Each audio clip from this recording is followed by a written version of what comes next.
Ah là là, pour une fois que je peux faire une vidéo sur un truc qui, de mon point de vue, n'a aucune importance, mais qui est quelque chose que je ne veux pas oublier, donc je vais le stocker. Alors, je m'étais promis de ne pas perdre mon temps à faire une vidéo si ça arrivait moins de 10 fois, donc j'ai dépassé 10 depuis assez longtemps. Je sais plus, j'ai plus compté à partir de 10, mais ça doit être 16 ou 17.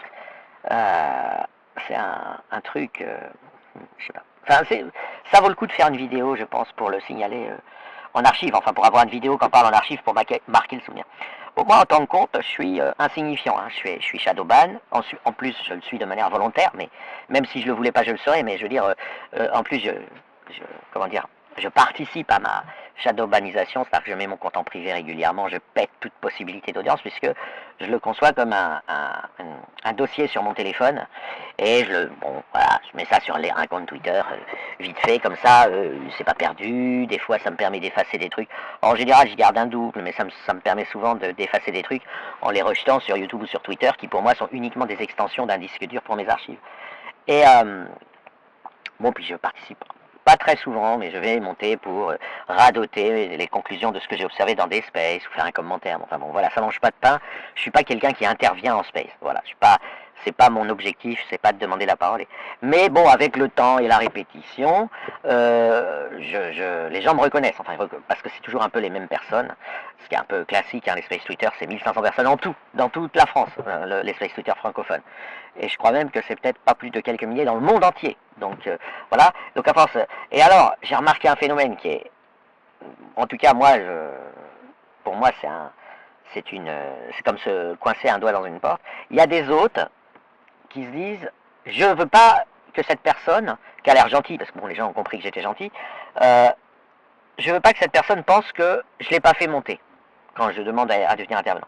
Donc elles me font monter, mais après, elles veulent pas être complices d'un blasphème contre l'islam en général, parce que la plupart du temps je blasphème contre l'islam. Et donc elles ont le doigt sur bloquer le micro. Et elles me le bloquent sans arrêt, mais parfois même sans le faire exprès. C'est-à-dire, mon intervention n'a aucune valeur, parce qu'elle est coupée, recoupée. Je parle pas des gens qui coupent la parole, ça c'est tout le monde. Mais je parle des autres qui sont là en train de trembler et de se dire, bon, je coupe avant la phrase de trop, je coupe avant le blasphème. Ce que je comprends, hein. Je comprends qu'il y a des gens qui disent pas de blasphème dans mes spaces, c'est risqué, si vous n'êtes pas assez anonyme, ou il y a tout un tas de raisons pour lesquelles. Eh ben, ça arrive souvent. Voilà. Et je trouve que c'est bien de l'archiver et de dire que ça arrive souvent parce que ça traduit une composante de la nature humaine. Voilà. Et moi, bon après, je donne un conseil, mais ce conseil, comme personne va écouter ma vidéo, il ne va pas être entendu. Mais si j'étais entendu, je dirais, mais ne me faites pas monter. C'est aussi simple. Je ne le prendrai pas du tout mal. Je me force à intervenir. Je n'ai aucun plaisir à intervenir. Je suis totalement, mais totalement dégoûté, entre guillemets, hein, superficiellement, par tous ces sachants qui interviennent en space, qui savent tout, qui ont tout compris, etc. Moi, c'est pas mon monde. Les gens qui ont tout compris, qui savent tout, c'est pas mon monde. Donc quand je me force à intervenir, en plus avec ma voix de vieillard, je sais, et de fumeur, je sais que de toute façon je vais faire comme eux, je vais avoir l'air de quelqu'un qui sait tout, voilà.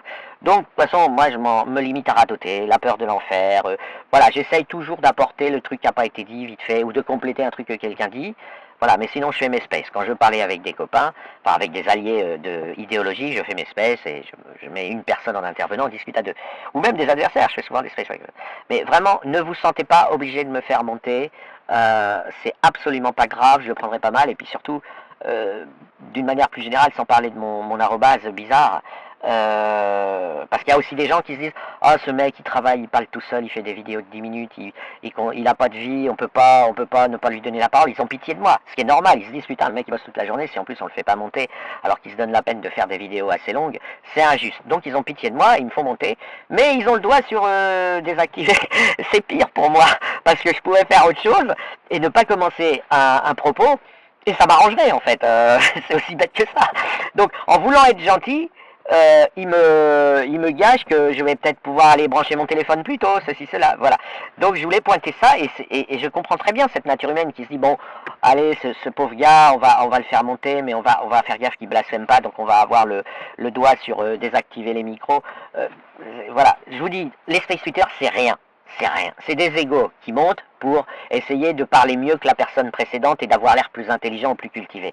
C'est que ça. C'est que c'est un grand hôpital psychiatrique à ciel ouvert où chaque égo essaye de s'afficher. Donc il n'y a pas Après, moi par exemple et plein d'autres, ils viennent pas pour ça, ils viennent pour enregistrer des gens. Moi je vais sur Twitter pour enregistrer des concepts, puis après tout seul, quand je suis pas hors ligne, j'essaye de comprendre la logique, j'essaye de comprendre si beaucoup de gens disent un même truc, etc.